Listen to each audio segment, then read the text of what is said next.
Ayan na. Kakain tayo dito ng ano yan. Sasabay ako. Yes, ano? Nakasabay. Sabay na si Chef tayo nagluto na lang. Ayan o. Kain tayo ng ano yan. Wala nyo kung ano ito kinakain ko. Nasa disposables yung baso. Ayan. Ano ito? Uy, may nahulog na nyog. Nyog. May nahulog na nyog. O, ito doon. Manalang ko kami nyog. May nahulog naman na nyog. Libre. Ayan o. Laan nyo ito ka na. Chocolate o. Ice cream. Harap-harap kaya o. Tapos may itong kamuting kahoy.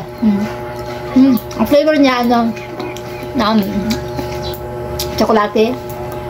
May kamuting kahoy siya, ayun na. Ito, meat. Nilagay ko ito. Ice cream. Harap. Ito kaya. Pagluto na ito, may ano, ginisa muna. Tapos, may mga sibuyas, bawang. Tapos, may gata siya. Tapos, lagyan siya ng sili. Tapos, may kamuting kahoy. Nilagyan pa ito kamuting kahoy. Tapos, ayan. Lagyan siya ng ano, kahit ano. May lalagyan itong pinya. Ano? Tapos, tawag dito, ano? Ice cream. Ice cream sa cup. Pero milk ito, milk. Tapos kayo. Tapos,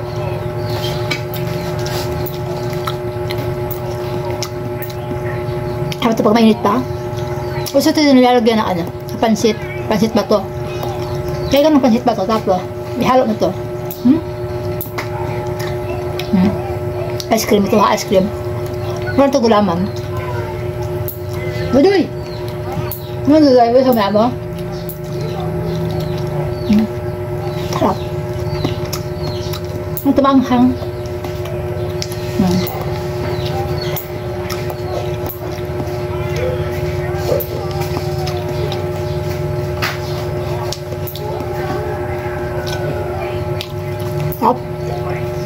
Ako ka ng ano?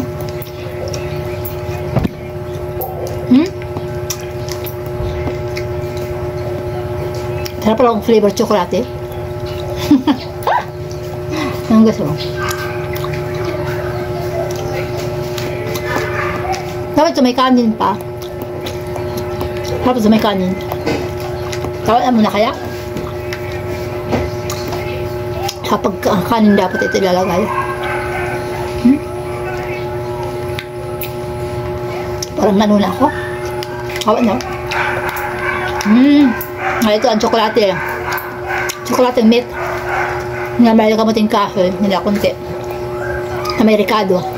May anghang. Ito harap. Kaya lang, pagkakaiba nitong tsokolating ice cream na meat. Hindi siya malamig. Yun lang. Yun harap.